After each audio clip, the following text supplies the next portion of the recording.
2022 for the very first time ever. You got a Maple Leafs mug right now, dude. Dude, the season is start. This is the year. Okay.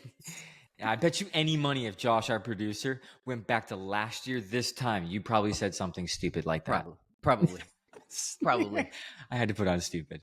No, my name is David. I'm joined by my dad, the lead pastor of Vitalpoint Church, and this is the Vitalmoments podcast where we talk, discuss, break down, open up even more the Sunday conversations at Vitalpoint Church and all of our gatherings. And this weekend, we kicked off an annual series that we do every year called Vitality. And I love the definition of vitality. It's like this rushing, it's this movement, there's life to it. And this is a great time to kickstart this annual series because we're heading into fall. Our year this year is like, behold, don't hold back, keep moving forward. The Lord is doing amazing things, and we hear stories every week of life transformation. And this past weekend, we talked about multiplication and how it's baked into the DNA of God. Multiplying.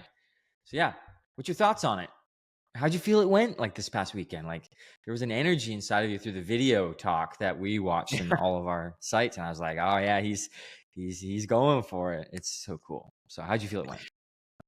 Yeah, David, I think that there's a piece of this that obviously for me, it's very exciting. Like I love Vitalpoint Church. I love what God has done and I love how God has redesigned and repurposed the church. And there's so much excitement and energy towards what God is doing. And to preach these talks, I mean, I'm doing 3 out of the 4. You're doing 1. I think you're doing sending. Is that right? Yeah, I think you got me on sending. I'm doing equipping this weekend, and then this coming weekend, and then you're doing sending, and then I'm doing caring on the last one. Which is my expectation for the sending is we're going to have hundreds of people be sent. There's going to be no one left in our site. No one's going to be left in my site that I'm at. It's going to be like, go. All of them, gone. No, because coming out of our mission, vision, kingdom assignment, right? Our mission to point people to Jesus and walk with them as they become fully devoted followers. Our vision statement to be a multi-site church that reaches thousands of people who are exploring and growing in their knowledge of Jesus and commitment to his church. And then our kingdom assignment is planting VPC sites in small towns. Yeah. I actually got a text from someone in the afternoon. I don't know if I talked to you about this.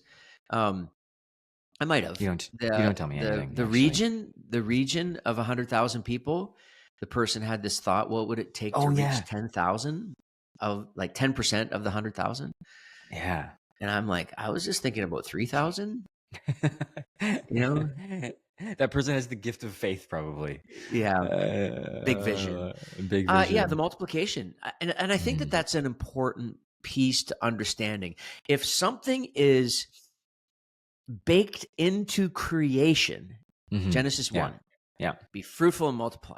If you see it in God's people in the Old Testament, the multiplication of your offspring, the stars in the heavens and the sands of the sea. And then Jesus talks about it in Acts.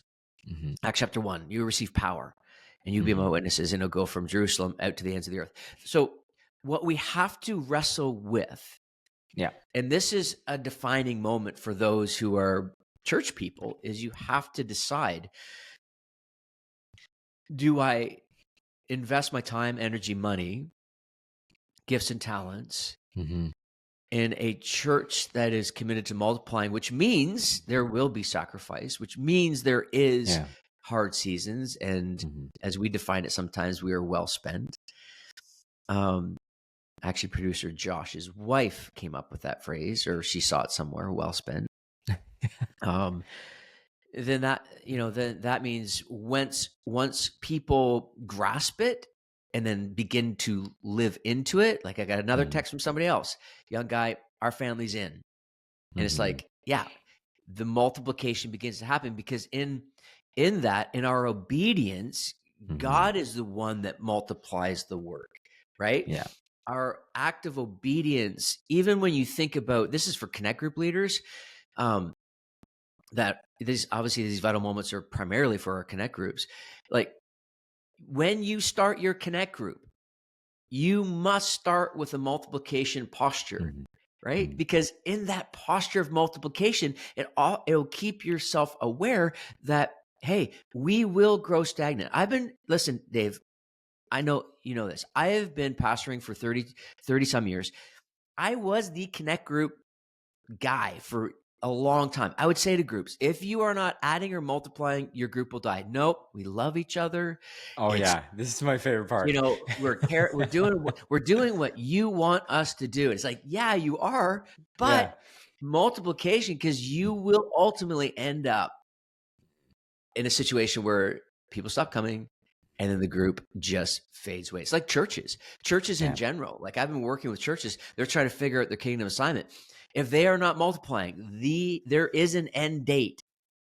And so for me, I'm so passionate about this and desire for people to understand, go into your connect group with the multiplication posture, adding people.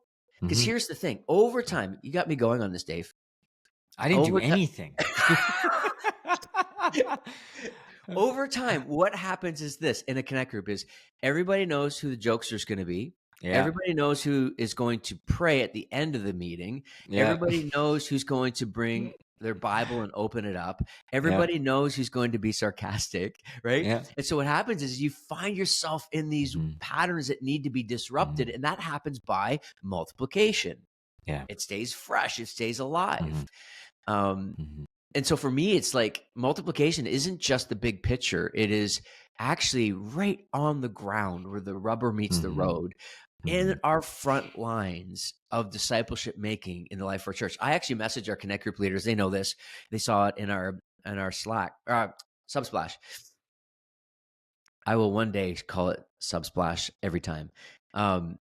Is this idea of they're literally on the front lines of the disciple making and the multiplication. Like, I can preach my guts out on this, but unless our site pastors, our connect group leaders, our frontline shepherds actually embrace this, then it may not happen. So I don't know, Dave. It's like, I'm excited about the conversations that are going to happen in connect groups around multiplication. Like, the question is, like, if you could no longer lead your group next week, who would lead? Who would take it? Yeah, who would lead? Who would replace you? Like, right now, David, I am, you know this, I am building into 2 young leaders in our church for the next 4 months, every Thursday night. And both of them are replacing you. I'm just kidding. I'm just kidding. I'm kidding. Who knows? I'm working myself out of a job. Yeah. They can receive all the nasty emails like I got this week. But anyway, so I think that this is a critical piece to it, is the multiplication across everything. Yeah. Okay, so let's lean on a little bit. Okay, because multiplication, it's baked into the DNA of who God is, how He's created us to live and operate and to reveal His glory, right? But like, you get someone that is maybe not part of a connect group, or someone that has been a follower for a really long time, and they're like, no, I'm not down for this. What's going to happen? Like, what will happen to their faith? Like, from a pastor's point of view that has a biblical worldview of what God calls people to do. If they are believing in their heart, confessing with their mouth, that they're a follower of Jesus, what happens if we maybe disobey or not walk this out, or are part of the multiplication? I don't know, Dave. I mean, part of me, when I think about what you're asking, is a sadness fills my heart, as the lead shepherd that shepherds this flock, and overseer, as the lead overseer.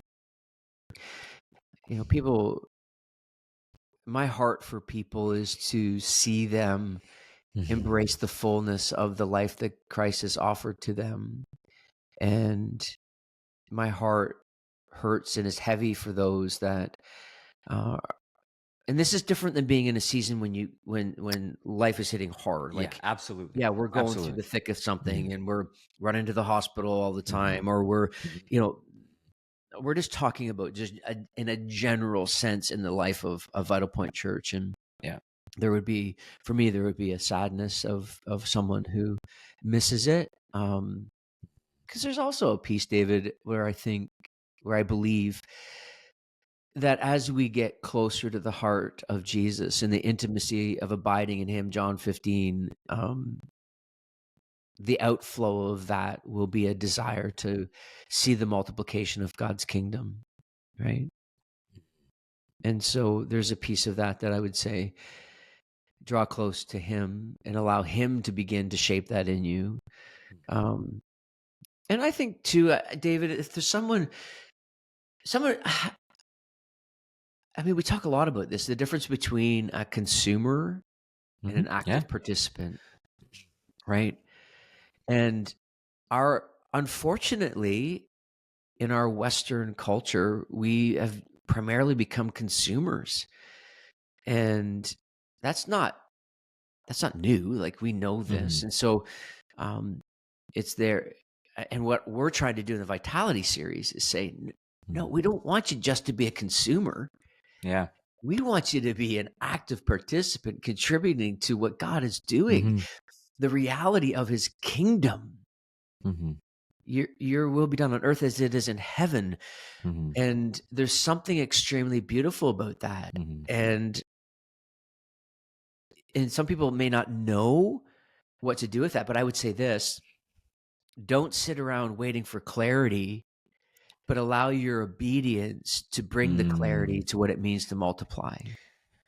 Dude, I don't know where I heard this, but it's like the new idol in the Christian world is clarity. It's like, I'm just praying for clarity. And you're not actually, oh yeah, it's a huge thing that's happening. I can't remember where I heard it. I'm not wise enough to think of it myself. But someone has said, like, the new Christian idol right now is clarity. I'm just waiting for the Lord to give me clarity. Well, have you noticed that he still asks you to be obedient? To still walk forward and trusting his righteous right hand, because he is the potter, we are the clay. He'll form you, he'll mold you as you move forward with him, right? Like, you still have to plant yourself in the living waters of who he is, right? To get nutrients and shaping and energy and strength. And clarity becomes an idol so fast in the Christian world because it's the Christian thing to say. I'm just waiting for the Lord for clarity over my life, right? And if you're someone like, I've done this before, like, yeah, okay, we got multiplication, we got equipping, we've got sending, we've got caring within the series, but like, you can still be a follower of Jesus. Says, you know what, I'm waiting for clarity around how I'm going to be part of the multiplication, instead of actually getting part of a team or in a connect group and rubbing shoulders with people that are on the same mission, vision, and kingdom assignment, right? Like, yeah, go ahead. Proverbs 3. I could have quoted it, but that was a really bad flex. It was like trust in the Lord with all your heart and lean not on your own understanding. In all your ways acknowledge him, and he will make your path straight, right? So I'm going to acknowledge him as I move forward. This is think about our church, the multiplication. What has led to this expression of Vitalpoint Church in a multi-site, 5 locations now, praying for 6, hopefully 10, and maybe more, isn't about us waiting for clarity. It was a simple step of obedience. Exeter was legit a step of obedience. I literally had God reveal to me before we launched Exeter, because I was so resistant. And God said to me, and I say that very carefully, he said, if you don't do this, I'm going to give this to somebody else. And so for me, it was the act of obedience, which led to site 3, then led to site 4, then led to site 5. It's in our obedience. So when you think about in our own lives, sitting around waiting for clarity, it's not that you don't pray for things and you get wisdom on things, but sitting around waiting for clarity, you could get to your end of your life and have done nothing.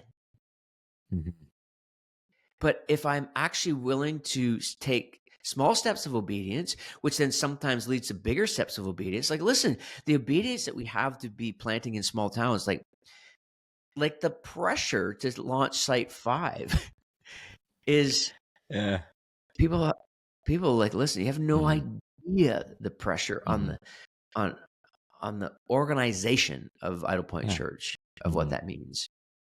Do you think that followers of Jesus could get stagnant or bored in their faith because they're not obedient?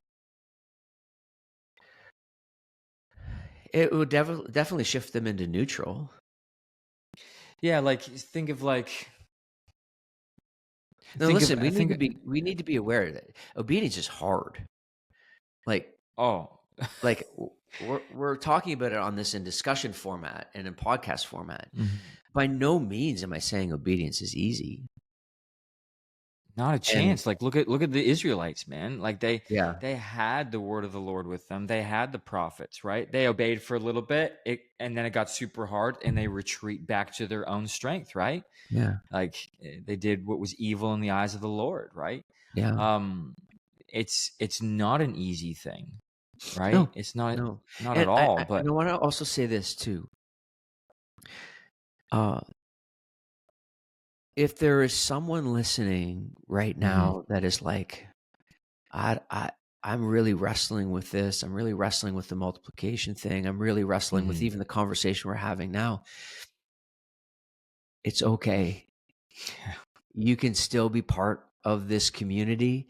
You can, continue to grow Mhm. here in capacity. I don't want people to think for 1 second that Yeah. just because you're Yeah. not in on the multiplication thing, that you're not welcome here. You are welcome Mhm. here. You Yeah. can be like show up at our gatherings with an Mhm. anticipation that God is going to meet you and Mhm. us there. Well, I yeah, just don't look at want this. people. Look at our mission Yeah. statement, right? We want to walk with people as they become Yeah. fully devoted followers of Jesus. What did Jesus do with his 12 dudes? He walked with these Walk guys with them. day And and how night. many And guess times didn't what? they they didn't get it? They didn't even get it. And then you have Peter that gets it. And the next thing you know, Jesus is rebuking him because he's not getting it. Yeah. Right. So, like, take the breath and realize, like, Yeah, okay, yeah. I may not fully grasp it right now, but I can take one step of obedience at a time and We allow God to shape yeah. me. We often talk about people at Vital Point Church, and one of the things that I love about this church is that we're all at different stages of our Hmm. journey of faith. Some are exploring, coming into Yeah. church. To talk to someone in Poplar Hill yesterday, has been in church since they were young and felt the tug to come to church. It was there. It was amazing. Yeah. And then we've got people who've been lifers. Yeah. We're all at different stages of our journey, but we're also at all different stages of embracing the vision, mission, and kingdom assignment. Mhm. And I do not ever want to create a culture where if you're not all in, you're not welcome here. Yeah. Oh my goodness. That is farthest Yeah. from my heart, farthest from my mind. Mhm. No, please. Like that's not our heart and our desire at all. So And I think that's why we're hearing so many amazing stories of people having the veil removed and understanding who yeah, God truly is through the Son, who is Jesus, and then being filled with the power, like Jesus says in Acts chapter 1, right? That you will receive power. And you will do these things when you walk yeah, together with one another, right? Like that's the powerful thing is we yeah, need one another, yeah, right? We need one another. And I think that's what's really shifting and turning inside of our connect groups right now at all of our sites is we're seeing connect group leaders experience the power and love and joy of creating space for people to talk. And then people are coming into those spaces, bringing their life, and they're experiencing the healing. They're experiencing the power. They're experiencing the joy. And then they're going out and sharing. Like the reason yeah, why we're able to plant sites right now in other towns is because yeah, people are actually multiplying, yeah, yeah. right? That's And crazy. That's a good point. Yeah. if you're wondering, is God actually multiplying? You can say, yeah, because we're going to other towns, because we're seeing people draw family and friends from those areas, and we're going where they're already living, Yeah. right? And we're sending them. But can we land on this, okay? Because you did a beautiful job of articulating real beautiful clarity between Vital Point kingdom growth and the Oh kingdom yeah. of heaven growth. And Yeah. I want our connect groups to hear your voice again on this as we wrap this sucker up. So the difference between church growth and kingdom multiplication. Yes. Yeah. And this is just something that I felt strongly to address, was the numbers are climbing at Vitalpoint, right? 659 people. I joked in Poplar Hill yesterday that I was going to do the pastor thing. There was at least 750 people in church yesterday. Last week. Just keep going. Keep going. 659. And it's growing. And that's good. But my concern is that we cannot allow our church growth numbers to give us the illusion that the kingdom of heaven is multiplying, because of the truth that the day and age in which we live, it didn't happen in the New Testament, but now people can leave their church and go to the church down the road. And, back in the early church, they were forced to work through things and deal with things. The letters are written for that. Now it's they would receive a letter from Paul and be like, oh, what did we do now? Yeah, that's right. Now we can just pick up and go to another church. But I just think that my heart, David, and I've talked to the staff about this as well, is just making sure that we don't get duped by the numbers. Yeah. And the numbers are great. The numbers are fine. We talk about them each week. It's more of just a lag number. There's nothing really we can do about it other than just do some tracking and making sure that things are moving in the right direction in the sense of, things that we're trying to accomplish. But I want to make sure that we continue to give heaven an excuse to celebrate. And that's in Poplar Hill yesterday. In the morning, as I was preparing, I started thinking about the different names of people that are now were lost but now found from the Luke 15. And so I just started shouting. I just started giving names. I love it. Literally just started naming people in the room. And I love it. Yeah. We need to make our new baptism shirts, giving a reason for heaven to celebrate. Yeah, heaven celebrating. Yeah, that'd be sick. My Selly shirt. Oh my gosh. Okay. Yeah, it's good. This is good. So good. New series. What do you do with this? Pray about it. God, what do you want me to do? How am I going to be part of this? More time, more energy, more resources, more sacrifice. Because this vision that God has given to Vitalpoint Church will not happen out of convenience or comfortability. It will be sacrifice. Nope. And there will be some who will. And it's amazing. Cool. We celebrate. Ron, thank you. And thank you to the listeners, the watchers, the Connect Group leaders, the people part of those. Man, it is so much fun to see the stories of what God is doing. So continue to lean in, and Isaiah 54, do not hold back. Yeah. Okay. Thanks so much. Peace out. Have a good one.